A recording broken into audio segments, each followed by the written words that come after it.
নমস্কাৰ সকলকে ধন্যবাদ জ্ঞাপন কৰিছোঁ মোৰ টপাৰ বেবি ইউটিউব চেনেল চাই থকাৰ বাবে এই মুহূৰ্তত জনাবলৈ ওলাইছোঁ অকবাৰ যে ইতিমধ্যে যিহেতু চন্দ্ৰায়ন-3 চন্দ্ৰপৃষ্ঠত অৱতৰণ কৰাৰ পিছতে কেইবাটাও ভিডিঅ' আৰু ফটোসমূহ প্ৰভাইড কৰি আছে, কিন্তু ইয়াৰ আগতে চন্দ্ৰায়ন-1 আৰু চন্দ্ৰায়ন-2 বিফল হোৱাৰ কেইবাটাও কাৰণ আছিলে।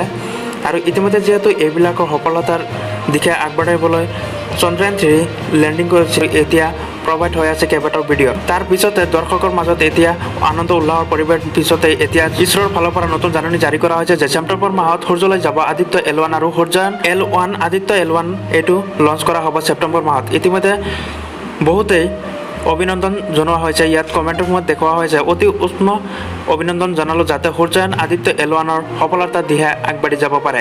এনেকৈ বহুতেই অভিনন্দন জনোৱা হৈছে সূৰ্যলৈ যাব আৰু আদিত্য L1 এইটো যাতে সফলতা কামনা কৰিব পাৰে।